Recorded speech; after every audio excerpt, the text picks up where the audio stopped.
Muy buenos días a todos. Me da mucho gusto saludarles, me da mucho gusto recibirles en esta sesión del mes de octubre. Yo sé que en realidad pues es el mes de noviembre, pero esta es la sesión de octubre del seminario BAID. BAID quiere decir Visión Actuarial sobre la Innovación, la Investigación y el Desarrollo. En realidad son nada más unas siglas que nos recuerdan las que utilizamos tanto los actuarios de variables aleatorias independientes e idénticamente distribuidas. Eh, el día de hoy tenemos una charla por demás importante. ¿Qué digo por demás importante? Es importantísima la plática de hoy. No nada más por el expositor que nos acompaña. Se trata de el maestro Mario Antonio Pot Lozano.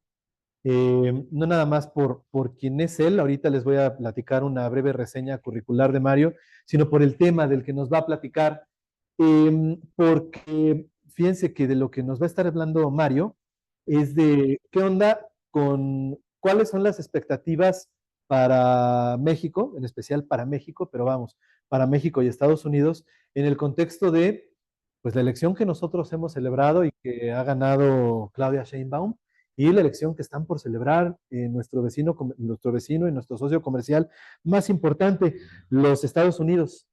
Entonces, bueno, pues es una charla eh, por demás pertinente específicamente en este momento, no nada más del seminario, sino de la historia de nuestro país. Les platico un poquito acerca de Mario. Mario tiene un montón de estudios. Mario estudió en el TEC de Monterrey, estudió también en la Universidad Iberoamericana. Él estudió Administración Financiera en la Ibero, pero es un diploma conjunto el de la Ibero y el del TEC. No, soy licenciado en finanzas por la Ibero y licenciado en administración. Por el TEC, No, por la UNAM. por la UNAM. Por la UNAM. Efectivamente, Bachelor's Degree, Sí. licenciado en Administración. Además tiene un diploma en Administración Financiera y Corporativa. Tiene un máster, un MBA, ¿no? En el IPADE de la Universidad eh, de la Universidad Panamericana, y además está diplomado por la Columbia Business School en Value Investment Program. Él, además, pues ha trabajado en un montón de lados. Comenzó su carrera profesional en HSBC, en Hong Kong, Shanghai, Bank Central, México, como asociado en Investment Banking. Después se fue a Marnos Group, al puesto de Financial Senior Manager. Después se convirtió en Financial Deputy Director en Avilia, SADCB. Y bueno, pues pasó en 2016 a ser director en Scotiabank y bueno, pues desde 2022 está trabajando en Grupo Banorte como Investment Banking Director. Lo pueden encontrar en LinkedIn, lo súper recomiendo, porque además, pues ahí es que ustedes pueden aprender cómo se enchula una página en LinkedIn, ¿no? Exacto. Esa parte le estoy diciendo para las personas que nos acompañan in situ aquí en el auditorio de ingeniería de la Universidad de Anáhuac en su campus norte. Y bueno, pues sin más, de nuevo le brindo la más cordial bienvenida a nuestro invitado, el maestro Mario Pot. Su servidor, José Daniel López Barrientos, también le da la más cordial bienvenida a todos ustedes. Y desde luego a quienes nos acompañan en Zoom. Entonces, te dejo la palestra. Muchas gracias. Bienvenido, Mario. Muchas gracias, Daniel. Muchas gracias por el recibimiento. Muchas gracias a la Universidad de Anáhuac y a Grupo Financiero Banorte por organizar esto. Chicos, muchas gracias por estar aquí. A la gente que nos acompaña en Zoom también, muchas gracias. Como bien nos decía Daniel, estamos viviendo una época bastante importante. Es un tema histórico que, digamos, atañe bastante a lo que hace México y Estados Unidos en el día a día dentro de la, digamos, de esta globalización política, de esta globalización social y económica que estamos viviendo. Definitivamente estamos iniciando el futuro y creo que estamos en un parteaguas importante. Yo estoy en el área de banca de inversión dentro del Grupo Financiero Banorte, del lado de DCM. Me encargo de las emisiones estructuradas digamos, que salen a bolsa y de las transacciones estructuradas que se fondean con balance del banco, ¿no? Las llamamos bursatilizaciones privadas. Tengo más de 14 años en la industria. Eh, Me he preocupado por hacer un currículum amplio y uno digamos, de mis ocupaciones que empezaron como un hobby, pero ahora las llamo una de mis ocupaciones principales, es dar conferencias y dar clases en varias universidades. He dado sesiones en la UNAM, en el TEC, en la Ibero, en la Anáhuac, y bueno, estoy muy contento de estar aquí con ustedes. Gracias por el recibimiento. Y sin más, pues vamos con la conferencia. La hemos llamado Entorno Político Económico, Entorno Político y Económico México y Estados Unidos 2024. ¿De qué va a ir un poquito? Son datos, más que interpretaciones, son datos que son públicos, que los pueden revisar en las páginas de Bloomberg, en Reuters, en noticias, en las emisiones de reportes de varias instituciones financieras, como Banorte, por ejemplo. Muchos datos sacados del sitio oficial que pueden consultar del área de análisis económico de Grupo Financiero Banorte. Y las hemos juntado y las hemos conjuntado para justo analizar cómo está digamos, el panorama hacia el futuro entre México y Estados Unidos, ¿vale? Como les digo, son datos públicos, tenemos la información que manejamos no es confidencial, es más bien de uso público y, digamos, algunas opiniones expresadas por mí serán eso, meras opiniones y no tenemos ninguna posición digamos, no nos inclinamos por ningún bando, más bien somos neutrales y lo que queremos es analizar esto desde meramente el tema financiero y económico. Bueno, vamos a empezar un poquito con el desempeño del sexenio de AMLO. Aquí tenemos una gráfica que nos habla de la inflación durante el sexenio. Estamos aquí del lado derecho, tenemos, bueno, de hecho mío, izquierda de la pantalla, tenemos la inflación acumulada. Si vemos, AMLO cerró el sexenio con una inflación del 33.02% acumulada. Peña Nieto cerró con 27.27%, Calderón con 28.95% y Fox con 30.43%. Y en la gráfica tenemos desde 2018 hasta, digamos, 2024. Tenemos la inflación general y la inflación subyacente.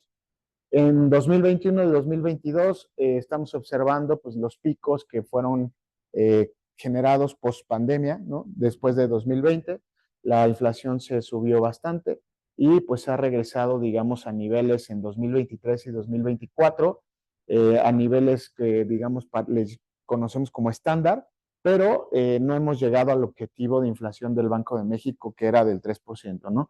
Habrá que ver los datos a cierre de año, pero bueno, el tema aquí importante, si tuviéramos que hacer una evaluación, es que en ningún momento tuvimos una inflación adecuada para digamos, para el país, para el objetivo del Banco de México. Y de acuerdo, digamos, si tuviéramos que evaluarlo, pues la inflación no se cumplió y tiene que ver con varios aspectos que vamos a ver ahorita. En cuanto al Producto Interno Bruto, que pues aquí es un buen indicador porque es, digamos, el indicador que nos da un poco más de visión sobre el desempeño económico. Tenemos de 2018 otra vez hasta 2024. Lo que vemos es que sí hubo una ligera tendencia hacia arriba, ¿no? Tiene que ver mucho con el desarrollo económico del país también, digamos, con todas las empresas, todas las importaciones, digamos, contra las exportaciones hacia Estados Unidos, el bloqueo comercial de Estados Unidos hacia China. Entonces, el nearshoring, ¿no? Todos esos factores influyen en que esto vaya, digamos, la curva se vea un poco hacia arriba. Otra vez vemos en 2020 y 2021 que pues hay un poco de estancamiento debido pues, a eso, a la pandemia. Aunque en opinión de varios expertos económicos, pues se considera que México no ha aprovechado al 100% la oportunidad que tiene para desarrollarse económicamente y pues esta curva al menos consideran algunos analistas que se debería de ver más pronunciada hacia arriba a finales de 2024 por todo esto que comento. Hay muchísimas oportunidades económicas, digamos, tenemos millones, tenemos muchos kilómetros de frontera con Estados Unidos que en realidad no se están aprovechando al máximo, ¿no? Entonces aquí lo vemos. Hay un gap bastante importante para llegar, digamos, a ser una economía desarrollada, pero pues seguimos ahí en la batalla. Lo que esto nos indica es que, pues bueno, estamos haciendo el trabajo, que toda la gente que sale todos los días a trabajar, las empresas que son el motor de este país, pues son una buena base. Sin embargo, no se está haciendo algo que sea un revulsivo para poder, digamos, incrementar estos números y que la foto se vea mejor. Aquí tenemos el PIB por presidente de los últimos 4 sexenios. Esto está en millones. Como vemos, igual tenemos a Fox, pues digamos, con una tendencia muy pequeña hacia arriba. Calderón, que pasó la crisis del 2008, la crisis inmobiliaria subprime. Ahí se ve el efecto post-pandemia, que digamos es ese valle que tiene, esa caída que tiene en 2009. Y recupera un poco. Después Peña, que también se mantiene estable, ¿no? Se mantiene con una tendencia igual, con crecimientos muy, muy, digamos, bajos, pero al final crecimiento. Y después tenemos el sexenio de AMLO con la información, digamos, actualizada hasta la fecha donde está, ¿no? Ahí se ve el pico importante hacia abajo, digamos, se ve una caída que es la pandemia. O sea, muchos analistas consideran que aún si no hubiera estado este pico, pues tampoco hubiera crecido tanto. Pero bueno, el tema es que, como se los mencioné ahorita, nos mantenemos estables, la economía está caminando, pero tampoco es que hagamos algo súper, que sea un revulsivo. Sí, creo que hay una pregunta. Aquí la crisis del 2008. En el 2008 hubo una crisis global, empezó en Estados Unidos por los temas inmobiliarios, de hipotecas subprime, que tronaron varios bancos y fue un tema sistémico que tronó, digamos, la economía global. México fue uno de los países menos afectados, digo, ese es otro tema, pero México fue uno de los países menos afectados por el buen sistema financiero que tiene México, ¿no? Tenemos un sistema financiero bastante robusto, un banco central independiente, autónomo, y bueno, los bancos también, digamos, tienen reglas muy buenas. Y después de eso, de esa crisis, pues se establecieron más reglas, más controles, más cosas que permitieron que, pues bueno, esta crisis ya no se haya impactado tanto, ¿no? La recuperación fue un poco lenta, pero pues sin embargo tampoco la supimos aprovechar, ¿no? Aquí, digamos, si viéramos la gráfica hacia atrás, hacia Cedillo, pues también veríamos la crisis del efecto tequila en 1994 y el famoso error de diciembre, pues también se vería así, ¿no? Pero bueno, lo que analizamos aquí, lo que vemos es que esto es estable, digamos, está hacia arriba, pero un poquito, no está, esa pendiente no se está cumpliendo como quisiéramos. Y bueno, uno de los indicadores más importantes que analizan los inversionistas y que analizan, digamos, los economistas en general, es el tipo de cambio, ¿no? El tipo de cambio México-Estados Unidos, peso-dólar, por sexenio. Vemos, iniciamos con Fox, que pues tomó el peso cerca de 10 pesos por dólar, estuvo fluctuando ahí, se fue un poquito más arriba, terminó en niveles cercanos a 13. Después viene otra vez el tema de la crisis de 2008, el post-crisis, vienen temas importantes en México, se sube a niveles un poquito más arriba de 15, lo intentan bajar en 2012, en 2013 pues vuelve a crecer un poquito más. Después viene con Peña, que lo toma a niveles de 15, en 15, digamos, bajos, y pues se le va después en 2018, 2017, se le va a niveles de 23, 24, que han sido, digamos, picos bastante grandes. Y después, pues digamos que en ese punto, en 2018, 2019, que le toca ya a Andrés Manuel López Obrador tomar, digamos, estas rendas, lo que sucede es que ya no lo puede bajar nunca más, incluso se va a niveles de casi 24, ¿no?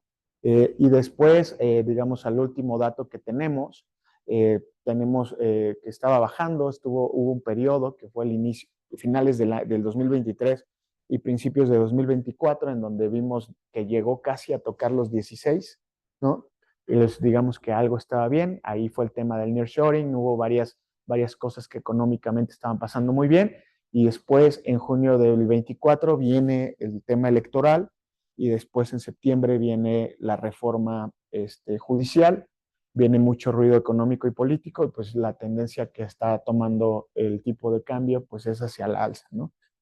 Parece que en los primeros 100 días del nuevo gobierno tampoco va a bajar, digamos, no a los niveles que teníamos por lo menos en los últimos 12 meses, pero digamos, esta es la tendencia. Entonces, esto también tiene que ver digamos, con la política monetaria, con las tasas que en Banco de México ya está tomando decisiones de bajar tasas, pero digamos la tasa de referencia sigue alta y somos una de las economías que ofrece una tasa de referencia más alta, ¿no?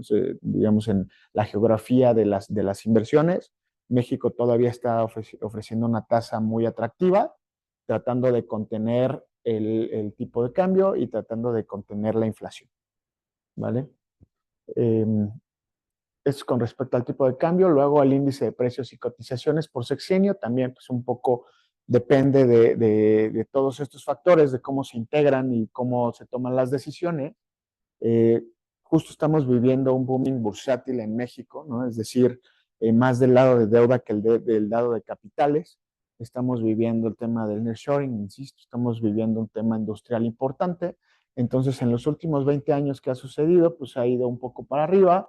Con Fox empezamos a ir hacia arriba, luego con Calderón en 2008, insisto, la crisis estuvo ahí de por medio, pero se recuperó. Después con Peña parece que estuvo mejor, digamos, no tuvo estas bajadas importantes. Después con AMLO, pues volvemos a ver la crisis ocasionada por la pandemia y después vemos mucha fluctuación hacia adelante, ¿no?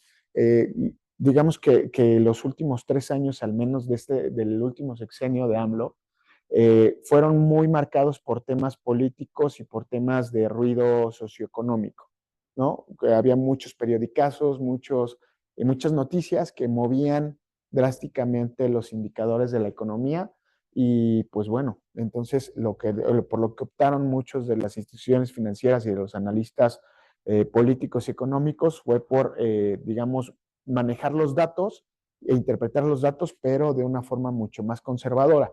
Entonces ahora lo que sucede es que pues todos esos movimientos y todas esas fluctuaciones se ven en las gráficas, pero ya no tratan de, digamos, de darle una explicación económica directa, sino también ya toman factores políticos y factores que influyen, como lo que les decía ahorita de la reforma judicial, ¿no? O sea, digamos que si interpretáramos la data únicamente by the book, no te podrías explicar qué sucede ahí, ¿no? Pero entonces viene la explicación de que pues, los mercados están teniendo miedo, están teniendo, digamos, un poco de escepticismo por el tema de la reforma. Habrá que ver qué sucede, pero digamos que el movimiento del mercado estuvo ahí, ¿no? Y ahí se ve, sí. Perdón, eh, quizás habrán sido las mañaneras. Sí, o sea, influyeron mucho, o sea, creo que hubo más de 1,200 mañaneras, el sexenio de AMLO prácticamente era eh, manejado desde las mañaneras, todo se hacía ahí, entonces pues, cualquier noticia, cualquier periodicazo terminaba la mañanera, había anuncios importantes y todos estos indicadores se movían. Eso no había pasado, digamos, de una forma tan recurrente con los otros presidentes. Y parece que con Claudia tampoco está pasando, digamos, está un poco más mesurado ese asunto, pero sí, el sexenio de AMLO fue mucho más de dichos, digamos, lo que decía el presidente era muy importante, que podía mover o te podía tirar la bolsa, te podía mover algún indicador, te podía mover el tipo de cambio, y lo que sucedía es que esto era diario. Entonces, pues sí, los analistas tuvieron que recurrir a otro tipo de análisis, a otro tipo de investigaciones que solo, digamos, a los tradicionales, ¿no? Este, pero bueno, y se ven sus números. Estos últimos 3 años, digamos, post pandemia, se ven los números de las bajadas, subidas, y mucho de eso es por el ruido político que pues AMLO permitía que permeara dentro de la economía, dentro de la sociedad, etcétera, ¿no? Sí. Mira, con el Tren Maya, ahí es un tema bien, bien raro, y que es un tema de análisis importante, porque si tú le preguntas a la gente de la península si están a favor o en contra del Tren Maya, ellos te dicen, o la mayoría, y ahí están las encuestas que pueden revisar, la mayoría te dicen, estamos a favor del Tren Maya. O sea, la gente sí quiere digamos, una industrialización, sí quiere que haya un tren que conecte toda la península, digamos, la gente que vive allá. Pero si le preguntas, digamos, a los empresarios, a los economistas o a los ecologistas, lo que te dicen es, oye, es un proyecto que simplemente no es rentable. O sea, el retorno sobre la inversión no es factible, el presupuesto se fue muy alto, es un tren que es poco utilizado, las estaciones no están tan cerca. Entonces, digamos que algunos de los proyectos, de los macroproyectos que hizo Obrador en sus últimos años, eh, digamos, te movían indicadores de satisfacción en algunas regiones, pero los indicadores macroeconómicos por lo regular casi siempre los tiraban, ¿no? Entonces, justo eso es lo que sucede en México. O sea, los datos, digamos, los datos no son tan buenos, pero la percepción de la gente hacia los resultados, pues te dicen otra cosa. Si tú ves las encuestas y digamos, los tools de satisfacción de AMLO, pues te das cuenta de que es uno de los presidentes que tiene mucho más nivel de satisfacción de salida que cualquiera de los otros. O sea, AMLO está por mucho, pero muy arriba en las encuestas de satisfacción del gobierno, ¿no? Y eso, el Tren Maya es un ejemplo clarísimo de lo que pasa. O sea, hay mucha gente que considera que es un beneficio para la localidad, pero digamos, si te metes a los números, si te metes ya al análisis detallado de los beneficios económicos, pues resulta que no es tan beneficioso, ¿no? Y habrá que ver, o sea, habrá que ver qué sucede con el tren, qué continuidad le da Claudia, y bueno, pues ya está ahí, ¿no? Entonces, dijeran los financieros, es un costo hundido, ¿no? Para Claudia eso ya es un costo hundido, entonces, pues vamos a ver cómo le dan la vuelta, a ver si le pueden dar la vuelta, y si no, pues el tiempo lo dirá, ¿no? Pero las métricas, ahí están, digamos, esos datos son duros y lo que hay que hacer es analizarlos. Luego, uno de los indicadores más importantes para este gobierno, me parece, es el tema de la pobreza y de la pobreza extrema. Aquí tenemos en 2018 la gráfica de la pobreza en México. Había 51 millones de personas y de esos 51 millones, 8.6 millones estaban viviendo por pobreza extrema. Habría que definir primero qué es pobreza, ¿no? Y qué es pobreza extrema. Se los digo, es muy fácil. Hay varios organismos que lo definen, la ONU, la OMS, el INEGI, ¿no? O sea, definen qué es pobreza extrema. La pobreza en general, lo que se mide en canastas básicas. Entonces, lo que sucede es que si una persona no es capaz de obtener una canasta básica mensualmente, se presume que es pobre. Una canasta básica al día de hoy está alrededor de los 4,500 pesos. Entonces, si hay una persona que tiene menos de 4,500 pesos para subsistir, se presume que está en condiciones de pobreza, ¿no? Y ahora, la pobreza extrema se diferencia porque, digamos, ya ni siquiera hablamos de la canasta básica. Ahora hablamos de temas de necesidades sociales y de carencias sociales, como pueden ser el acceso a salud, el acceso a educación, el acceso a vivienda digna, personas en situación de calle, ¿no? Entonces, ahí, digamos, la mayoría de los definidores de lo que es la pobreza extrema se enfoca en eso. Personas que no son capaces de tener lo básico, que es la canasta básica, y que además carecen de estas necesidades sociales que todos deberíamos de tener y no las tienen, ¿no? Entonces, lo que sucede es que en 2018 pues, tenemos 51.8 millones de personas en situación de pobreza. En 2020 tenemos 55.6 millones de personas en pobreza. Y en 2022, que es el último dato que tenemos, todavía no tenemos los números de 23 y 24, habrá que analizarlos, pero bueno, al 2022 se redujo a 46.8 millones de personas en situación de pobreza, en pobreza moderada 37.7 millones y en pobreza extrema 9.1 millones de personas. En 2018, pues teníamos el 41.9% de la población en esta situación y a 2022 tenemos el 36.3%, de la población de México, aquí tenemos arriba el dato de población, a 2023 éramos 129.5 millones de mexicanos. Entonces, ¿qué nos dice la gráfica? O sea, tenemos una situación en Latinoamérica importante de pobreza y de pobreza extrema. En el sexenio de AMLO, digamos, sí tomó más pobres y digamos que parece que dejó menos pobres, pero lo que sucede es que, a ver, de 41.9% a 36.3% hay mucha gente ahí, pero parece que no te está resolviendo nada. O sea, el 40% redondeado de tu población vive en situación de pobreza, tienes un problema muy latente. ¿Por qué bajó? Programas sociales, ayudas directas, ¿no? Que digamos son uno de los estandartes del movimiento de Morena y de Andrés Manuel López Obrador.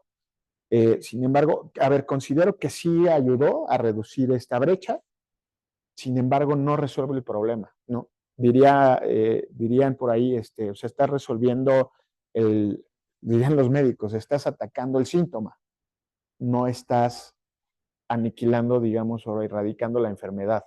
Es un problema bien importante que tiene México, que tiene Centroamérica, que tiene Latinoamérica y que sorprendentemente se está viendo en Estados Unidos. Ahorita lo vamos a revisar también, ¿no? Digo, a menor proporción, pero pues sí tenemos un problema de pobreza bien importante en México que parece que hay que buscar otra forma de resolverlo, ¿no? Ahora, lo que les comentaba de los accesos a servicios y a necesidades de primera índole, uno de los más importantes que tenemos en México es el acceso a servicios de salud. Aquí tenemos una gráfica en donde tenemos a la población ocupada y a la población no ocupada, digamos, con acceso a servicios de salud. En 2018 teníamos un total de 46.9 personas que no tenían acceso a sistemas de salud. En 2020 subió a 55.6 y en 2022 estamos dejando a 64.7 personas, 64.7 millones de personas sin acceso a sistemas de salud. Si dijimos que somos cerca de 130 millones de personas en México, lo que sucede es que la mitad de la población no tiene acceso a estos sistemas. Entonces, lo que sucede es que estamos diciendo más o menos el 36% de la población está en situación de pobreza moderada o pobreza extrema y la mitad de la población, al menos con los datos que ofrece el INEGI, que ofrece la OMS, no tienen un sistema de salud accesible. Entonces, o sea, estos números para nada demuestran que tenemos un sistema de salud similar o mejor al de Dinamarca, ¿no? Digo, hay cosas que se están haciendo, hay cosas que se están tratando de realizar. Habrá que ver cómo le dan la vuelta, pero el sistema de salud y el sistema de pobreza pues, están bastante afectados. Ahora, otro de los temas que atañen a México es el tema de la violencia, ¿no?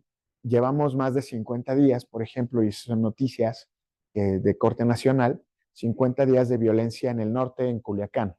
Entonces, aquí tenemos una gráfica que justo habla de estos temas, es las defunciones por homicidio registradas, son las registradas en México.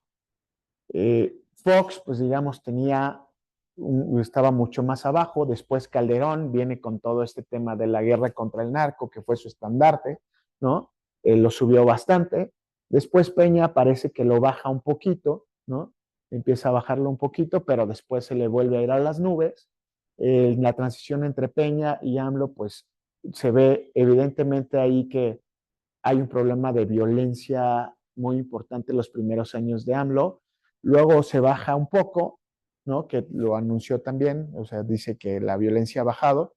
Sí, sí ha bajado, pero la cosa es que ha bajado de un tope muy alto y para nada estamos como estábamos hace 20 años, ¿no? O sea, este país ha cambiado radicalmente en temas de violencia, que la consecuencia es que, a ver, le pegan a la economía directamente también, puesto que ahí tenemos, por ejemplo, el tema de los republicanos en Estados Unidos, que ven a México como un país muy violento, sumamente violento, y incluso ha habido comentarios importantes de que pues, no tenemos el control sobre nuestras fronteras, no tenemos el control sobre estos temas de violencia, y ha habido expresiones por parte del Partido Republicano de contener a México, contener la violencia, y la forma en la que lo harían es catalogando ciertos de estos homicidios o de estos actos como terrorismo, y si lo catalogan como terrorismo, entonces su política intervencionista estaría libre para poder entrar a México. Se ve difícil, se ve complicado, o sea, no, yo personalmente no considero que vaya a suceder, pero sí es algo sobre lo que van a seguir ejerciendo presión, y es algo sobre lo que pues, afecta a la economía directamente y a todos nosotros, afecta a nuestro peso, afecta la moneda, afecta a la liquidez del país, afecta a la inversión extranjera. Entonces, pues esa es otra tarea que, digamos, tiene el nuevo gobierno para mejorar. O sea, estamos en niveles impresionantes de violencia, ¿no? Y es violencia, digamos, doméstica, que es importante, o sea, que está dentro de las regiones, está muy focalizada, muy localizada, saben dónde está, ¿no? Sabemos a qué zonas, digamos, si viéramos el mapa, hay zonas donde sabemos que está, que incluso esa información es pública. Sabemos que hay zonas donde no tienes que entrar y zonas donde sí puedes estar. O sea, ese tema a la larga, si no se arregla, pues puede ocasionar muchos problemas, ¿no? Eh, bueno, eso es, digamos, los datos por parte de México. Eh, Insisto, los datos están ahí, están para interpretación de cada quien. No tenemos como una opinión, digamos, de si fue bueno o malo el sexenio. Los datos están ahí, entonces habrá que analizarlos. Hay tareas hacia adelante para todos, digamos, no solo para el gobierno, sino para todos nosotros, y pues hay tareas que hacer, ¿no? Ahora, lo siguiente que va a suceder es, vamos a revisar el tema electoral. El próximo 5 de noviembre se cierran los comicios en Estados Unidos. Vamos a dar un overview de cómo está más o menos estructurado esto, y después vamos a conjuntar lo que acabamos de ver de México con Estados Unidos, y un poquito, digamos, temas culturales, temas que debemos de tener todos en mente de cómo funciona el proceso electoral en Estados Unidos. Digo, si hay alguien que vota en Estados Unidos también, digamos, esto no tiene ningún carácter de influyente, más bien son datos que son públicos para que los puedan revisar. Eh, bueno, aquí están los 4 principales pasos en la carrera presidencial, ¿no? El primero es el tema de firmas, es decir, el inicio de la elección, del proceso electoral, ¿no? Que ya sucedió. Luego vienen las convenciones nacionales, que ahí estuvo la convención del Partido Demócrata y del Partido Republicano. En el Partido Demócrata pues estuvieron los Obama, estuvieron varios gobernadores, hubo mucho empuje digamos, de los blue chips, o digamos de las vacas sagradas del Partido Republicano.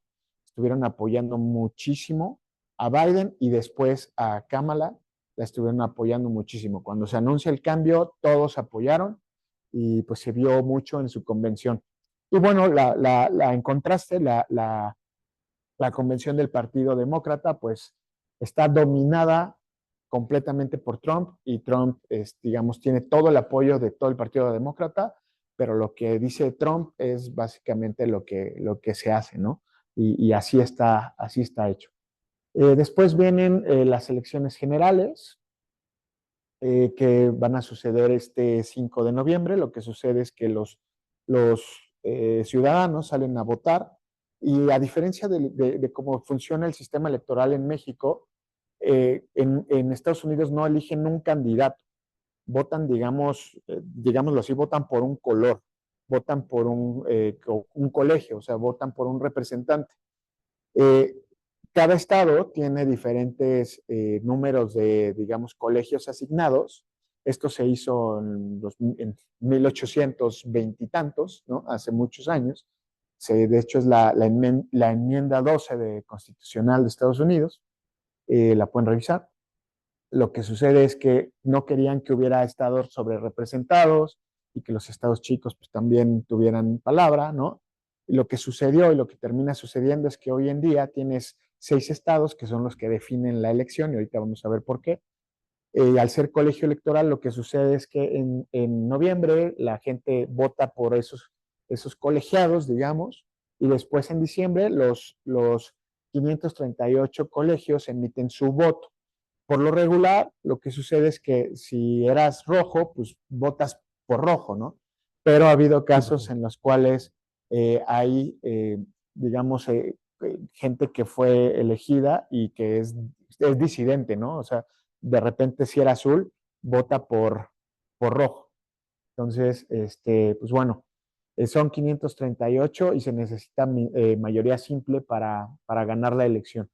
Este 5 de noviembre lo vamos a ver. Aquí está un poquito del calendario, cómo ha sucedido. En julio, en agosto las convenciones, en septiembre pues, todo este tema electoral. En noviembre, el 5 van a ser las elecciones y el 17 de diciembre los miembros del colegio electoral emiten sus votos y en enero se daría, digamos, el cambio del gobierno, ¿no? De quien haya ganado. ¿Qué ocurrió un poquito en 2020? En 2020, la elección de Trump contra Biden. Aquí tenemos un poquito, digamos, las gráficas, el desglose de los votantes, cómo estuvieron, en rangos de edades, fueron mujeres, hombres, de su, digamos, a qué etnia pertenecían, si pertenecían a alguna minoría, y la probabilidad implícita de triunfos. Eh, lo que sucede aquí y lo rescatable de este slide es que ha habido muchas ocasiones en donde los candidatos que ganan el voto popular o el voto ciudadano no necesariamente ganan el voto colegiado, como pasó con Trump y Hillary Clinton. Hillary Clinton tuvo más votos, digamos que si hubiera sido la elección como es en México, hubiera obtenido más votos en número y hubiera ganado la elección. Pero lo que sucede es que como en Estados Unidos es colegiado, tuvo más votos colegiados Trump y por eso ganó la elección. Y bueno, ese es el sistema y esa es la regla que ellos ocupan y hasta la fecha lo siguen aplicando de esa manera. Y pues bueno, tiene sus beneficios y tiene sus contras. Incluso ha habido analistas políticos que se han atrevido a decir que los votos de la gente en Estados Unidos no valen lo mismo. Y pues sí puede ser que no, porque de repente pues tu voto no vale tan lo mismo. Sí.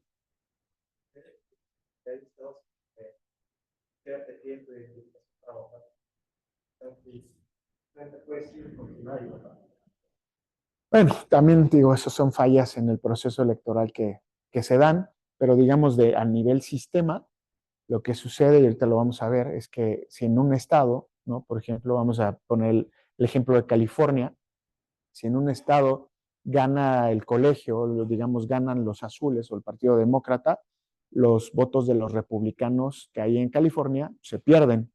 Ese estado va a, va a votar por los demócratas.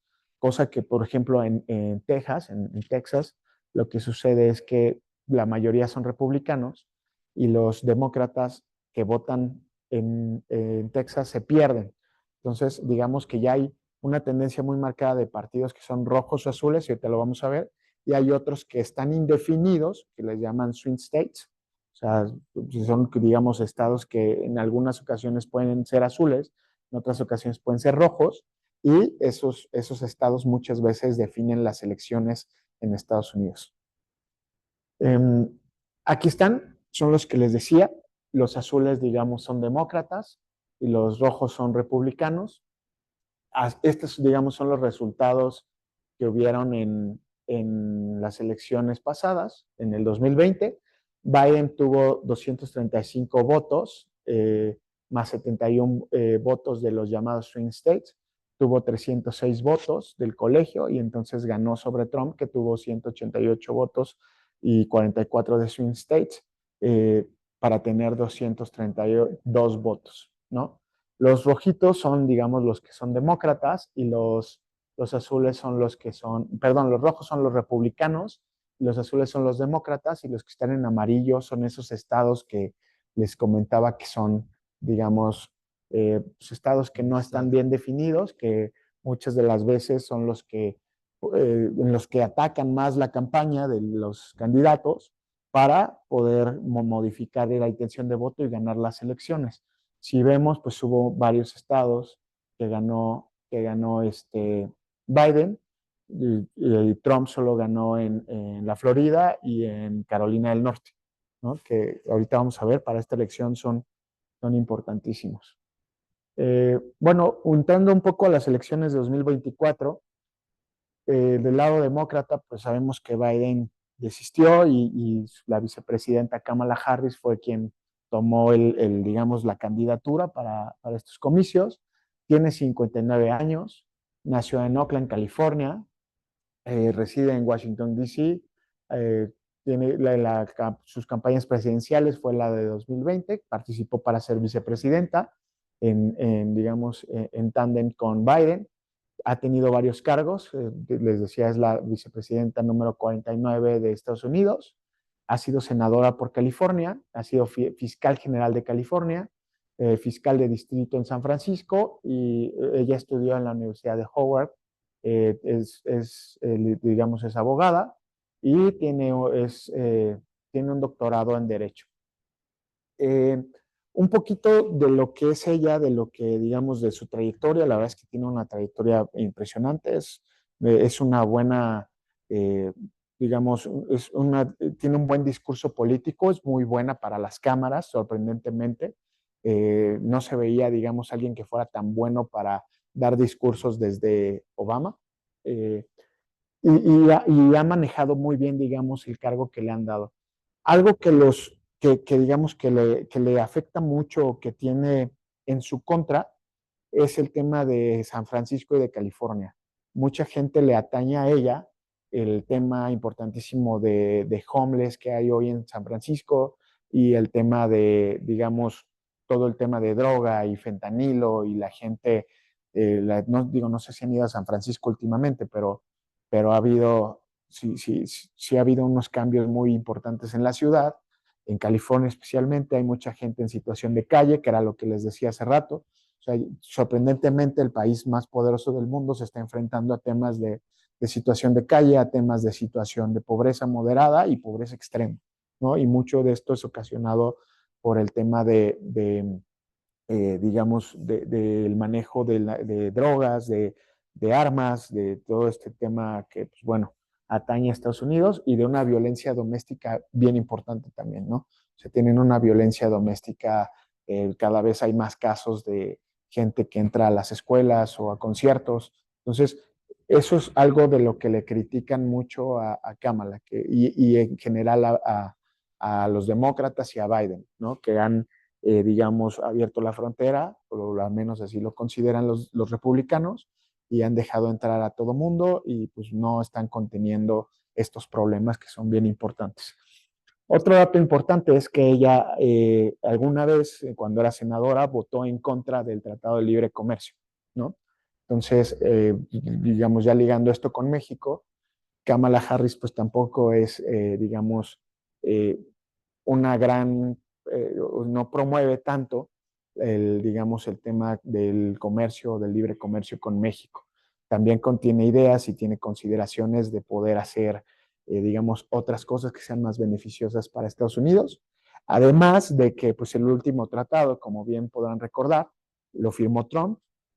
Entonces, pues, definitivamente los analistas consideran que Kamala va a intentar hacer algo o modificar ese tratado, ¿no?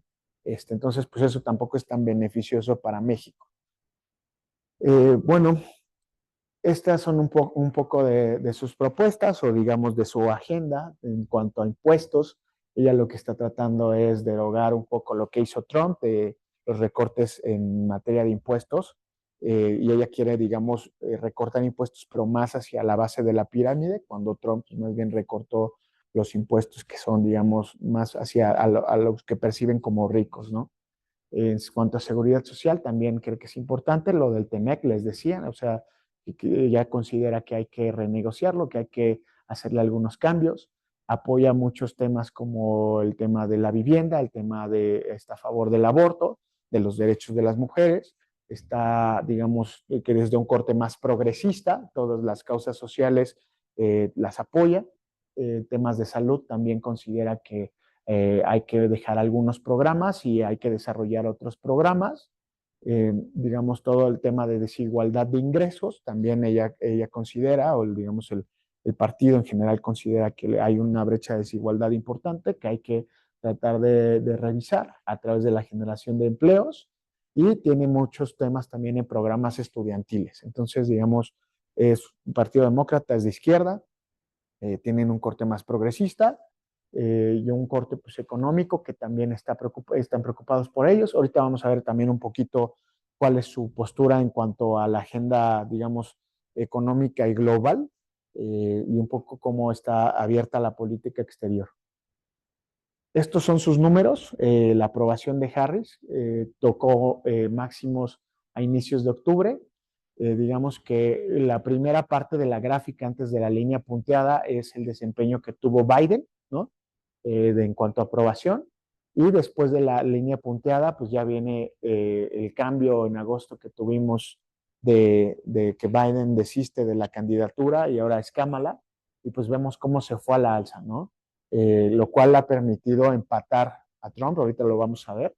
Están muy cerca. Eh, Ahora, Donald Trump, creo que a él lo conocemos mucho más. Eh, Tiene 77 años de edad, nació en Queens, en Nueva York. Eh, Sin embargo, vive en Florida. Se postuló para presidente en el 2016, que ganó, 2020, que perdió contra Trump, y está, digamos, en 2024. Fue el presidente número 45 y estudió en UPenn. Bueno, aquí, digamos, ya todo el mundo sabemos quién es Trump, qué ha hecho, qué no ha hecho, cuál es su discurso político. Acá el tema que vemos con él es, pues tiene varios juicios abiertos, ¿no? O sea, tiene un discurso muy importante y tuvo un atentado, ¿no? Y parece que todos esos aspectos que son negativos, como los juicios penales, pues le han hecho más campaña, ¿no? Es campaña gratis. Y ahorita hay una gráfica bien importante, ahorita se las voy a enseñar. A él le ayuda mucho todo eso, ¿no? Entonces, estos, digamos, son los discursos con sesgo negativo hacia México de Trump en sus campañas presidenciales. Las grises son 2016 y 2020 y las rojas son 2024. Si vemos la diferencia entre las campañas pasadas y las campañas, digamos, la campaña actual, pues ahorita está hablando mucho más de México con un sesgo negativo. Entonces, digamos, el tema de los borders, o sea, las fronteras, la inmigración, es súper importante para él y para, digamos, todo el movimiento que representa. Y ahorita vamos a ver quiénes son ese movimiento. Aquí están un poco de sus políticas. A ver, él quiere mantener los recortes que hizo en 2017 a la política fiscal. En programas sociales, dice que hay algunos que tienen que mejorar, pero pues la mayoría los quiere mantener.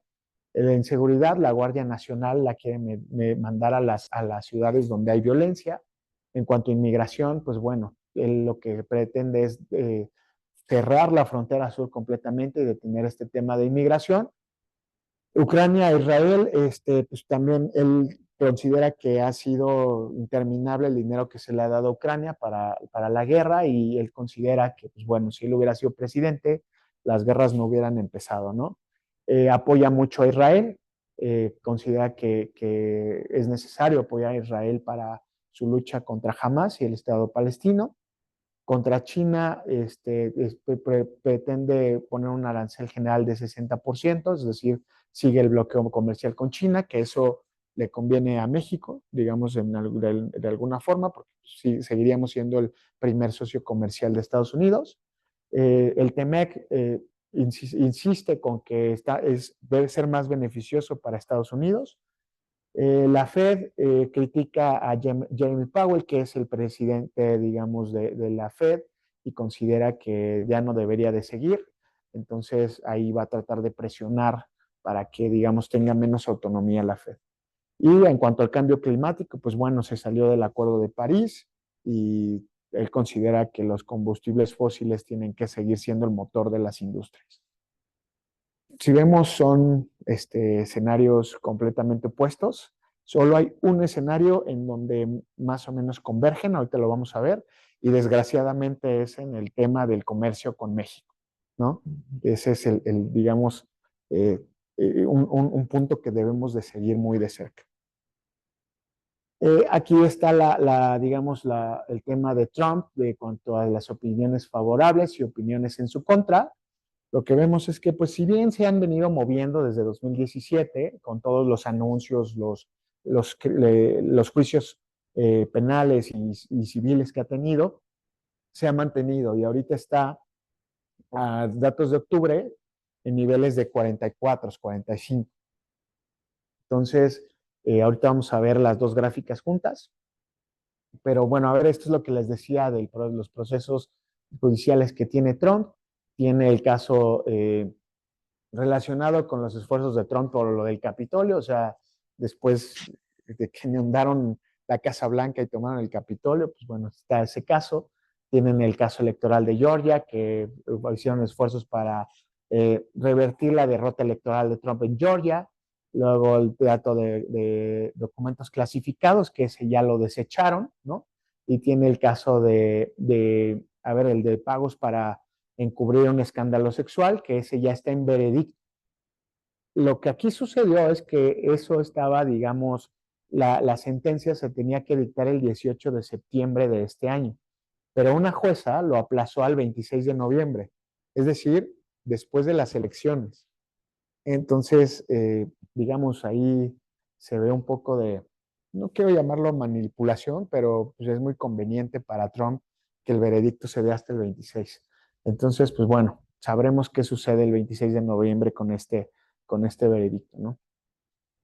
Aquí está un poco el comparativo de propuestas de los candidatos, como les decía, en economía, Trump y Kamala Harris tienen, digamos, un poco de visiones distintas, en política comercial también, en política exterior pues, tienen visiones muy distintas. Kamala Harris considera y los demócratas consideran que hay que apoyar a Ucrania y que, digamos, hay que mediar con Israel y con Medio Oriente, y Trump considera que hay que cortar el financiamiento a Ucrania y que más bien hay que apoyar y mediar con Israel, pero pues más del lado del Estado israelí y tratar de minimizar los costos y mejor eso invertirlo.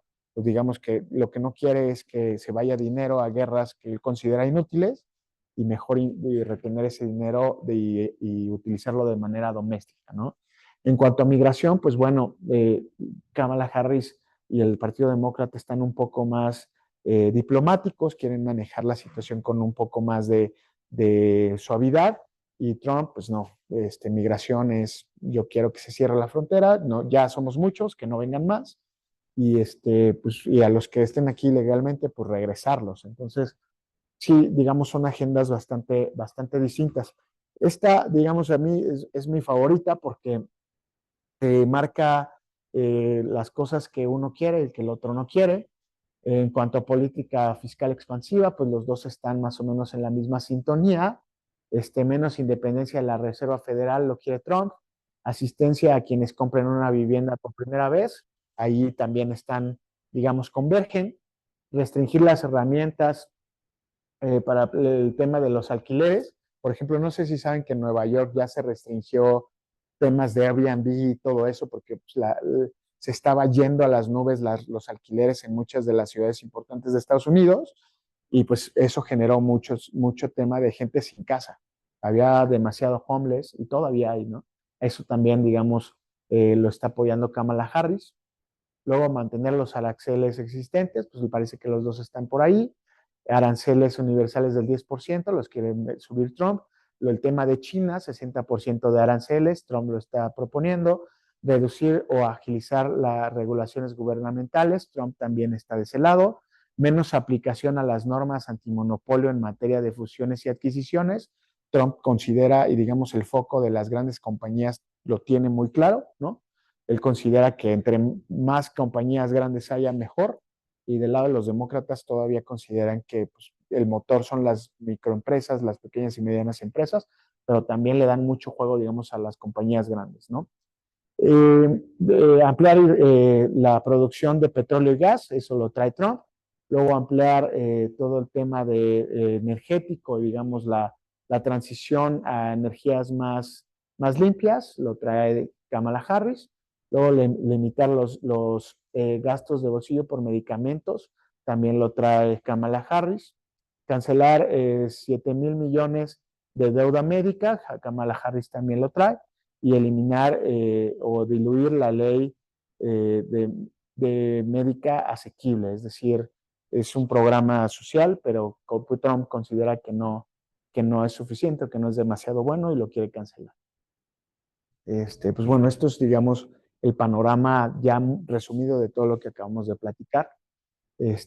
Aquí está un poco lo que les decía, las alianzas globales con la OTAN, las políticas contra China, con Taiwán, el tema de Ucrania, el tema de Medio Oriente, Japón y Estados Unidos, y bueno, aquí abajo faltaría México, que pues México, definitivamente Donald Trump tal vez eh, no quiere negociar o no quiere, digamos, eh, que sea beneficioso para México, solo quiere que sea beneficioso para él. Y Kamala Harris, pues las motivaciones que tiene más van por el lado de lo que hizo Trump, pues tal vez esté mal y hay que modificarlo, pero en esa modificación, pues también puede llevar a México a un retraso de lo que ya se viene haciendo, ¿no? Bueno, esta gráfica pues parece que es muy reveladora. Del lado izquierdo, bueno, es la ventaja en las encuestas y las apuestas. Del lado izquierdo tenemos, digamos, las intenciones de voto de Trump versus Harris, digamos, por encuestas tradicionales, como se han hecho siempre. Tenemos ahí un punto importante que fue en agosto, con, digamos, el cambio de Biden a Harris. El Partido Demócrata se fue hacia arriba, ha mejorado, pero pues Trump también está ahí en la pelea. Hay una diferencia de 1,7 puntos, que en realidad es nada, o sea, es un empate técnico, lo que digamos, lo que las encuestas o las principales casas encuestadoras dan. Sin embargo, en las últimas elecciones, y sucedió en México, sucedió en Argentina, estas encuestas no han sido tan acertadas, ¿no? En México, pues se veía que iba a ganar Claudio, pero no por un gap tan grande, ¿no? Y sin embargo, fue una rastriza lo que sucedió ese día. Entonces, en Argentina también sucedió, o sea, muchas de las encuestas daban a Milei por abajo, y pues lo que sucedió es que también ganó contundentemente, ¿no? Entonces, pues digamos que la metodología de las encuestas tiene que analizarse, tiene que cambiar, tal vez el mundo está cambiando, ¿no? Las intenciones de voto están cambiando y mucho de eso pues también tiene que ver con lo que hacen ustedes en el día a día, o sea, hay que meterse a investigar por qué estas encuestas ya no están funcionando, el método que se está tomando o que históricamente se está tomando, ¿por qué ya no funciona? ¿Cuál es, digamos, la correlación entre las variables que hacen que estas cosas ya no funcionan? No así del lado derecho. Aquí tenemos, digamos, los momios, las casas de apuestas, que dicen, han sido mucho más acertadas en los últimos años las predicciones de las casas de apuestas que las predicciones de las casas encuestadoras. En las casas de apuestas, ¿qué sucede? Pues también tienen un empate muy cerrado, pero digamos cerrado por poquito a favor de Trump, ¿no? Entonces, pues va a ser bien importante lo que suceda con los swing states, porque alguno de esos le va a dar el triunfo a uno o al otro. Están prácticamente empatados. Ayer dieron discursos de cierre, tanto Trump como Kamala. Trump se enfocó a decir lo que siempre ha dicho, que Kamala es inepta, que no funciona, que no tiene una preparación adecuada, que no conoce cómo funciona Estados Unidos, ni digamos, lo grande que es Estados Unidos. Un tema que digamos que le juega en contra a Kamala es que es parte de una minoría, es considerada como, digamos, como afrodescendiente. Entonces, todavía en Estados Unidos hay muchísimo tema con eso, las minorías es todo un tema sensible, eso tal vez le juega en contra, pero pues bueno, había analistas que decían que ser mujer le jugaba en contra al principio, cosa que hemos visto que ya no es así. Al menos en mi opinión, el tema de ser mujer le ha impulsado bastante. Es una época en donde, pues, digamos, eh, las mujeres tienen bastante poder, bastante voz, y lo hemos visto si pueden, vean en YouTube, están sus discursos. La verdad es que son muy buenos. O sea, son discursos muy buenos que conectan bastante bien, cosa que no había podido hacer Joe Biden, ¿no? Entonces, en mi opinión, el tema de ser mujer le está ayudando más de lo que parecía que los analistas decían que le afectaba. Y bueno, ahí se ve claramente cómo cambia la tendencia en cuanto se sube Kamala Harris al barco, ¿no? Entonces, una elección que parecía que estaba cantada por Trump y que después del atentado que tuvo se fue para arriba, pues lo empataron de último minuto. O sea, esto parece final de Champions. Entonces, la verdad es que está bien interesante y yo soy un apasionado de todos estos temas. Y está súper interesante lo que va a suceder, y vamos a tener que estar monitoreando lunes y martes todo lo que sucede. Pero bueno, las casas de apuestas ven arriba a Trump y las encuestas ven arriba a Kamala. Lo que sí, todos los analistas políticos y económicos vemos un empate técnico, ¿vale? Aquí está quién vota por quién. Creo que esta también es importantísima, ¿no? Si vemos, digamos, los universos, aquí están todos los votantes, está, como les decía, súper empatado. Después tenemos cuántos son hombres, cuántos son mujeres. Parece que los hombres votan más por Trump y las mujeres votan más por los demócratas, lo que les decía. O sea, Kamala se echó al hombro todas las mujeres y la verdad es que lo están haciendo muy bien. Después viene, digamos, por minorías, los blancos, como les llaman, la gente blanca, sorprendentemente están votando más por los demócratas. Y esto también tiene que ver mucho con California y con Nueva York, con los estados, digamos, que están cambiando o en los últimos 30 años han cambiado su denominación. Todavía hay mucha gente, digamos, especialmente en los estados del sureste de Estados Unidos, como Texas, como la Florida, en donde pues están, digamos, las personas blancas están apoyando mucho al Partido Republicano. Ahora, ¿qué pasa con los afroamericanos? Y con los afroamericanos y los hispanos. La lógica común te diría, oye, tienes una candidata afroamericana, que digamos, todos sabemos la historia de Estados Unidos y la historia del mundo. Digamos, la minoría afroamericana ha tenido muchos capítulos bastante difíciles en la historia de Estados Unidos. La lógica común te diría, oye, los afroamericanos van a apoyar con todo a Kamala Harris. Y aquí estamos viendo que no es así. Sí. Gente que dice que ella en verdad no es negra, por así decirlo, porque el PAN tiene al máximo 25% de sangre. Sí, sí, o sea, hay muchos temas, digamos, que están en el aire, pero es un tema más de percepción. Ahorita vamos a ver por qué. O sea, lo mismo pasa con los hispanos. ¿Cuál es el discurso de Trump? Fuera. Fuera México, no quiero México, México no. O sea, ese es el discurso. ¿Por qué los hispanos están apoyando más a Trump? Y ayer lo dijo en su discurso.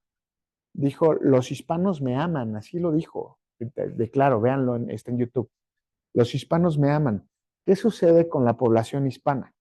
Los mexicanos en específico. Lo que sucede es que los hispanos son de un corte mucho más conservador, mucho menos progresistas. Somos, digamos, o sea, respetamos cualquier preferencia y cualquier ideología, pero digamos la mayoría, al menos los números del INEGI lo dicen así, la mayoría de los mexicanos son de corte conservador todavía. Y si vemos, pues es cierto, o sea, vivimos en un país que es católico o es muy religioso, ¿no?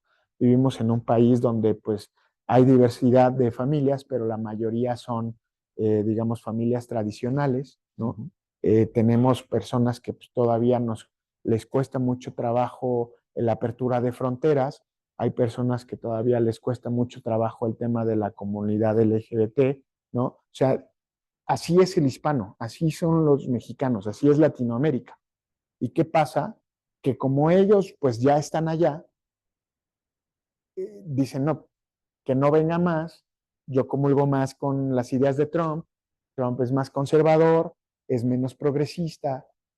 Entonces, tanto los, digamos, los afroamericanos como los hispanos traen ese tema, y lo que está pasando es que tal vez para esta elección, si llega a ganar Trump, quien le esté dando el triunfo son estos, los afroamericanos y los hispanos que no comulgan con las ideas que consideran progresistas del Partido Demócrata, ¿no?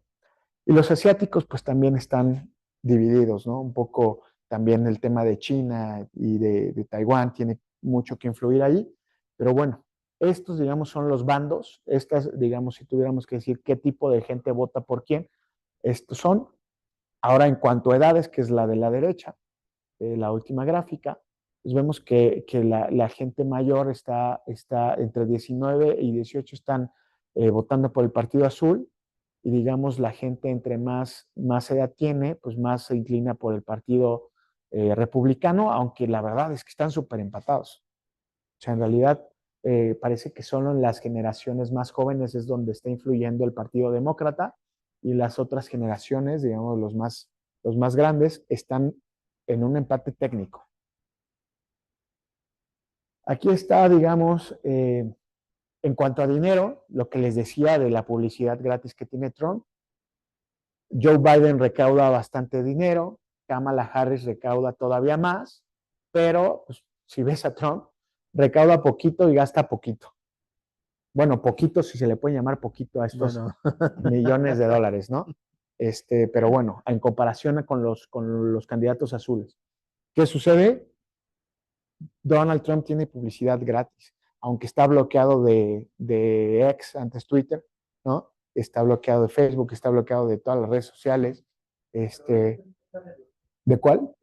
De Twitter, desde que Elon Musk lo compró, lo desbloqueó. Exacto. Y también la entrevista que tuvo con Elon Musk le ayudó bastante. Pero bueno, ¿qué pasa con qué vemos aquí? Trump tiene publicidad gratis. no existe la mala publicidad, ¿no? No existe.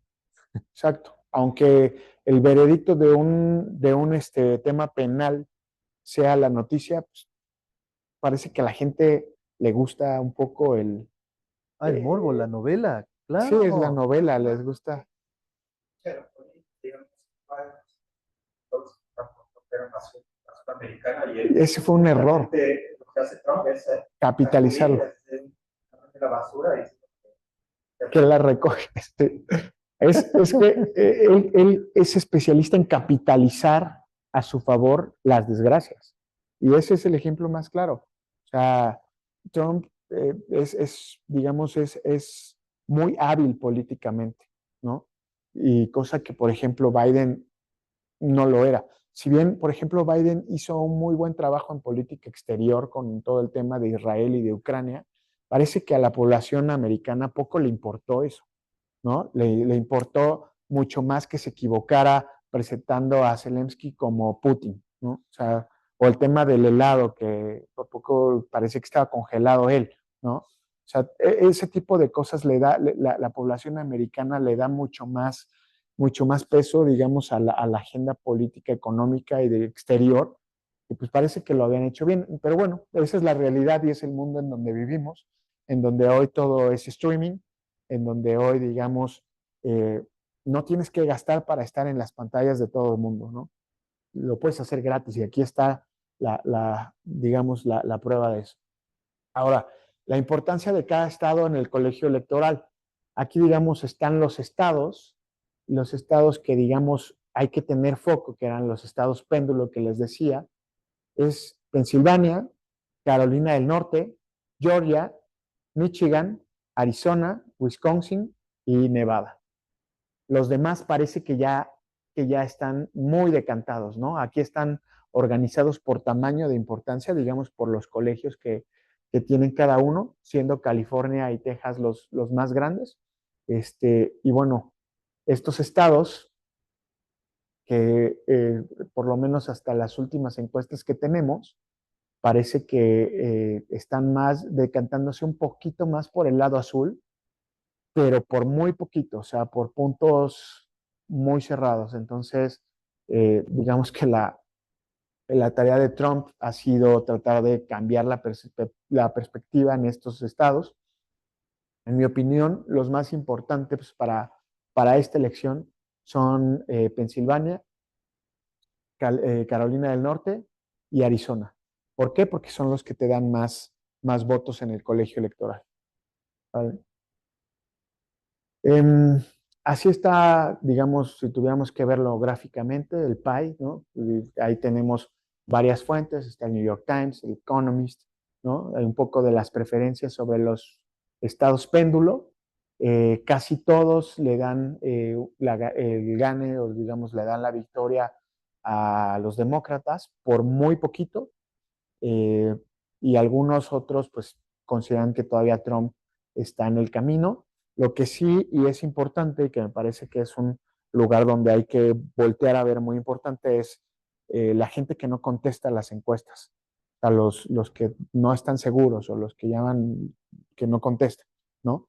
Ahí hay un mundo de posibilidades de lo que puede pasar. Y hay análisis de, oye, ¿qué pasa si ganan Wisconsin, si ganan Arizona, si ganan hay 1 millón de posibilidades, es decir, todavía está muy en el aire esto, pero al menos los datos que tenemos marcan esta tendencia. Aquí están lo que les decía, los pesos en los votos electorales. Pensilvania, está Arizona, está Georgia, está Nevada, Wisconsin y Michigan.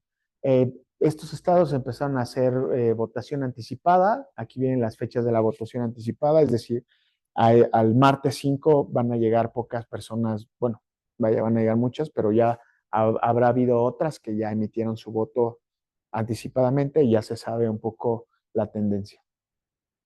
Bueno, en cuanto al Senado y la Cámara de Representantes, aquí tenemos, digamos, el Senado, la composición actual y la composición, digamos, que se cree que se va a tener por las tendencias que se tienen, ¿no? Si vemos, está más o menos balanceado, si bien tal vez los republicanos lleven un poquito más, todavía hay, sobre todo en la Cámara Baja, muchos que se pueden definir en los próximos días o dependiendo de las elecciones. Pues parece que no hay un tema de mayorías para poder hacer algún cambio relevante, ¿no? Estos son un poco los indicadores también que ya los revisamos y aquí están en gráficas. Aquí es el comportamiento por periodo presidencial, está Clinton, Bush, Obama, Trump y Biden. Esto es en cuanto a su PIB, pues vemos que con Obama se fueron para arriba, con Trump también fueron para arriba y pues Biden se ha mantenido. Esto es un poco el S&P 500, que es un poco el desempeño de la economía, digamos, del tema bursátil. Pues también, como les decía, parece que de 2010 a la fecha, 2009 a la fecha, después de la crisis, hemos estado en un tema en donde la inversión se está yendo hacia arriba y pues bueno, eso es bueno porque nos conviene a todos. Después, el desempeño del DXY. Aquí, pues si vemos, era más alto con los presidentes de antaño y después se ha mantenido, ¿no? No ha tenido tantas variantes. La diferencia, esta es importante porque esto es México contra Estados Unidos. La diferencia entre el bono M, que es el que utilizamos en México para todos los temas de tasas de referencias, de tasas fijas nominales, contra el Treasury de 10 años, pues vemos que se ha comportado mejor en los últimos años. Ha habido, digamos, alza en puntos base y con Obama estábamos un poquito más abajo y con Bush pues fue muy fluctuante. También tiene que ver con el tema de las Torres Gemelas y todo el tema de la crisis tecnológica. Luego la diferencia entre el UMS y el bono de la tesorería de 10 años. También vemos igual que, digamos, están en puntos bajos, pero son muy fluctuantes.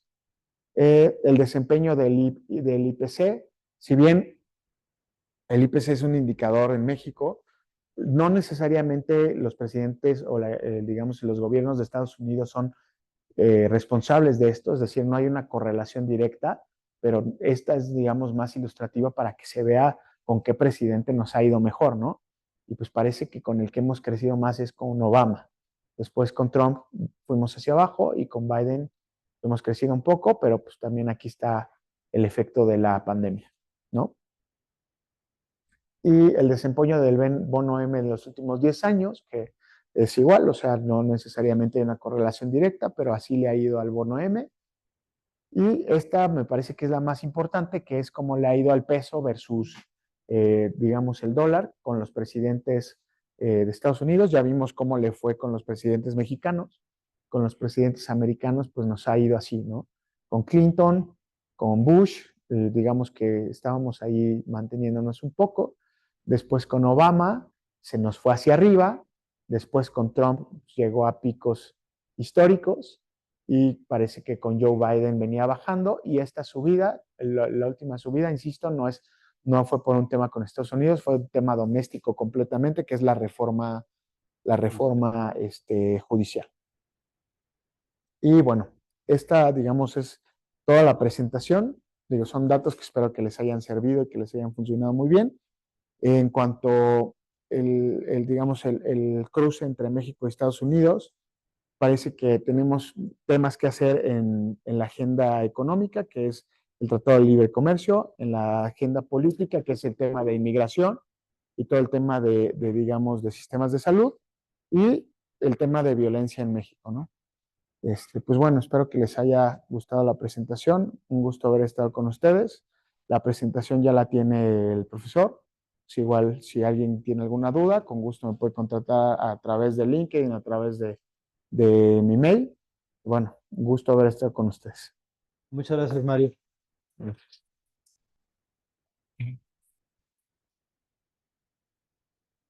Oye, ¿cómo ven? ¿Qué les parece?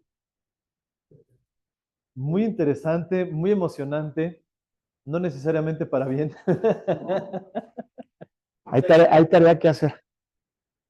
Pero vamos, o sea, tampoco es que, o sea, vamos a cerrar México, ¿no? No, no. En todo caso, cerrarán su frontera. En todo caso, pues son problemas interesantes que habrá que atender, que este gobierno mexicano va a tener que atender. Y bueno, pues hay cosas en las que nosotros pues, también vamos a tener que decir algo, ¿no? Sí. ¿Alguna pregunta? Platíquenos, ¿qué, Si qué, qué alguien tiene. piensan? Sí, Emilio. No, me decís como un dato de cuál. Sí, ¿con cuál pudo haber venido la remesa? No, no tengo el dato, pero te puedo decir, como dicen los músicos, tocando la de oído, que el mejor periodo de remesas que hemos tenido han sido Obama y el último, digamos, la última parte de Bush, porque ha sido en estos periodos, digamos, después de las Torres Gemelas, no sé, 2003, 2004, hasta que llegó Trump, cuando más inmigrantes han llegado a Estados Unidos. Entonces, pues es un número, o sea, entre más gente hay allá, también más remesas vienen para acá. Y no sé si acuerdan con Peña Nieto cómo presumía de las remesas también. AMLO también presumió muchas remesas. Entonces, pues sí, seguramente eso fue en estos periodos. Con Trump definitivamente bajó y luego con Biden va un poquito mejor, pero el mejor periodo fue o ha sido este, ¿no? No, pero a ver, los primeros días se va a ir a las nubes, que se va a empoderar bastante el dólar, ¿no? Se va a debilitar el peso, pero más bien habría que darle, yo siempre digo, hay que darle al menos unos 90 días de estabilización. Si gana Trump, el dólar se va a fortalecer versus el peso mexicano, y si gana Kamala Harris, pues lo más seguramente lo que vamos a ver es que el peso se va a mantener fluctuando como lo viene haciendo hasta ahora, ¿no? O sea, y va a ser más por un tema doméstico que por un tema de Estados Unidos. Es decir, nosotros vamos a seguir moviendo el dólar como lo estamos moviendo con las reformas y con todos los pasos que se están dando para implementar la reforma. Sí, Aquí hay una pregunta de parte de Sep. sí, Él dice, perdón, sí, adelante. estabas a punto de decir algo. No, iba a decir allá porque levantó perdón. la mano, pero Bueno, nomás tomamos la pregunta de Sep y vas, ¿vale? Ok. Dice, entre los dos candidatos demócratas que hubo en esta elección, ¿habría sido mejor para México que Biden fuera reelecto o que Kamala gane? O si acaso sí, existe a alguna ver, diferencia. o sea, para México hubiera sido mejor que fuera Biden, ¿no? Por todo lo que se ha venido haciendo en su periodo, Sí. ¿no? O sea, Biden, digamos, eh, no quiero decir que fue Mr. Cellophane, pero no nos afectó, ni nos movió, ni para bien ni para mal. En cambio, Kamala pues, trae un poco más de empuje y sí puede mover el Tratado de Libre Comercio. Y bueno, Trump, digamos, ya sabemos el discurso, pero bueno, los hispanos están con él, entonces habrá que ver qué pasa. Pero sí, en mi opinión, tal vez Biden para México hubiera sido mejor. Gracias. Sí. Para el caso del nearshoring, Sí. ¿qué conviene? Pues definitivamente Kamala Harris. Sí, porque Trump, por ejemplo, anunció que todos los coches chinos que se están fabricando en México no le gustan y quiere ponerle aranceles de, creo que de 2000%, una cosa así. Entonces, pues definitivamente para el tema del nearshoring y demás, nos conviene que ganen los demócratas. Sin embargo, a ver, hay que ver la historia. Trump intentó construir un muro en la frontera sur, muro que no hay, ¿no? O que no está completo. Este, intentar, él fue el último que firmó el último acuerdo del Tratado de Libre Comercio. O sea, también, digamos que el discurso es tiene un sesgo negativo muy importante, pero digamos, los datos, al menos en los 4 años que estuvo él como presidente, tampoco fueron tan Terribles. catastróficos, ¿no? Sí. Uh-huh. Muy bien. ¿Tenemos más preguntas? Ahí en el auditorio. Nada más agradeció Sep. Gracias. Creo que hay una pregunta ahí. ¿Qué vista bancaria tú está un impacto derivado de dado que han entrado muchos bancos en los años? Sí. Están abriendo operaciones. ¿Puede ser un impacto? No directo o no, digamos, en el corto plazo, tal vez en el largo plazo. Si tú ves, digamos, el pie del market share de los bancos, pues ves que el mercado está prácticamente entre 7 jugadores importantes, ¿no? Entonces, sí han entrado otros bancos, pero digamos, todavía no son relevantes para la industria a nivel de big numbers, ¿no? Vaya que son relevantes porque pues, están haciendo más competencia, están entrando más bancos, están entrando más oportunidades, y eso es bueno porque la competencia, digamos, el mercado, la libertad de mercado siempre es buena porque hace que todos nos pongamos más las pilas, ¿no? Pero en el corto plazo no veo que haya una relevancia importante con este cambio. Al contrario, por ejemplo, Citi lleva 2 o 3 años intentando separarse de Banamex y aunque dice que el último reporte que mandaron es que su intención no es salir de México, más bien es solo manejar el negocio corporativo, digamos, el mayorista y digamos, el negocio minorista, incluyendo la Afore, que vuelva a ser Banamex y sea un banco más local, ¿no? Sí.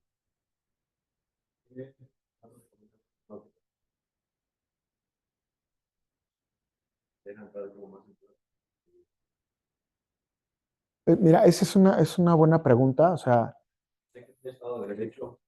sí, o sea, China puede ser que se vuelva un socio comercial súper relevante, porque, a ver, te lo voy a poner en ejemplos simples y sencillos.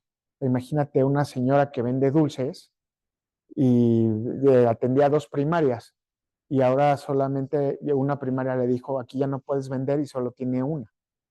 ¿Qué va a hacer? Venderle todo lo que pueda a esa primaria. Y aunque pues, a lo mejor no hay suficientes niños para tanto dulce, ¿no? Eso es lo que pasa con China. O sea, ellos son productores a gran escala de muchos bienes y más bienes que servicios y no hay tantas geografías en donde los puedan poner. O sea, el tema del cierre con Estados Unidos es importante porque no hay tantas geografías, o sea, no hay tantos anaqueles en donde puedan exhibir todos sus productos. Entonces, pues eso está sucediendo en México. Cada vez vemos más marcas chinas de coches, de más maquila en China, más cosas en China, y al estar cerrada la frontera con Estados Unidos, lo que sucede es que van a inundar o están inundando el mercado mexicano de productos chinos, que ya ha pasado antes. O sea, ustedes tal vez son muy jóvenes, pero antes ya se había pasado con Taiwán, ya ha pasado, antes todos los tenis eran hechos en Filipinas, cosas así. Entonces, sí digamos, le benefician a México, pero también llega un momento donde ya no hay más mercado. Y a China ya no le va a convenir meter tanto más aquí, que México es un mercado grandísimo, ¿eh? En algún momento va a ser uno de los mercados, ya es uno de los mercados más importantes del mundo, pero pues, crecemos muchísimo. A pesar de todo lo que vemos aquí, estamos creciendo de manera importante y eso tiene que ver más con el desempeño de las empresas, de las personas que salen todos los días a trabajar, de los estudiantes, de toda la gente que hace una actividad económica, depende mucho más de eso. Incluso hay países de Europa, échenle una checada a los números de la Unión Europea, hay países de Europa en donde pues, en realidad las elecciones son más bien como un tema de trámite, porque los números no se mueven.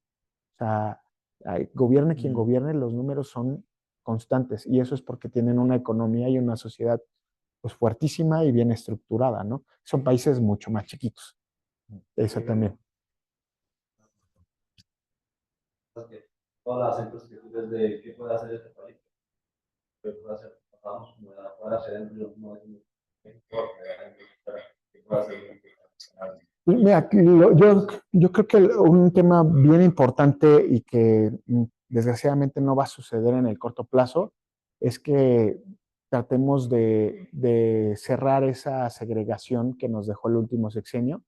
Es decir, o sea, yo tenía un alumno que me decía así, oye, están por un lado los fifís y por el otro lado los chairos, y así se han autodenominado y se atacan entre ellos.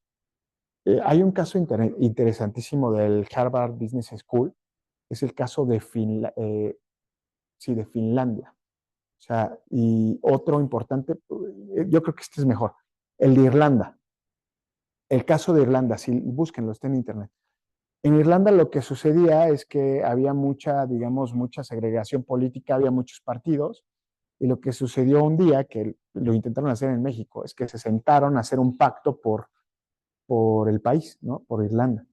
Y entonces dijeron, oye, pues dependiendo de quién gane, pues hay políticas que no podemos mover, como la económica, como la social, como la seguridad, como la salud, ¿no? Y entonces ganaba uno y ganaba el otro, pero esas políticas tenían continuidad. Y entonces hoy Irlanda es lo que es, o sea, es un país muy estable. Como caso contrario a México, que éramos todos rojos un día en los 90s y después en los 2000 éramos todos azules y luego en el 2006 éramos todos amarillos y resulta que volvieron a ganar los azules y luego todos somos rojos y ahora todos somos morenos. Y dices, oye, pues estás peloteando de un lado para otro. Y lo que sucede es que cada 6 años llega alguien, tira lo que hizo el otro e intenta construir de cero. Entonces no hay continuidad. Yo creo que en México lo que tiene que suceder es que nos demos cuenta de eso a gran escala, dejemos de dividir el país, más bien nos unamos y tratemos de construir piedra sobre piedra, lo cual se ve lejano y complicado, ¿no? Pero bueno. Sí, sí, dale, dale. Lo de Chile y México, no sé cuál es exacto, pero yo como lo ves que cuando llegan las inversiones de China en México, eh, o sea, bueno, yo pienso que no nos conviene tanto porque, pues allá, o sea, no veo que una empresa china venga a poner acá una planta, porque de por sí allá, o sea, le sale, es más barata la producción que aquí en México, en algunos casos, y aparte tienen, o sea, están trayendo competencia de los exportadores, o sea, tienen a competir también contra la mano de obra, que, o sea, si hacen coches, si importamos coches chinos, la verdad no estoy seguro si los van a manejar, pero esa es una industria muy, o sea, coches chinos, nosotros somos productores de coches, nada de Sí.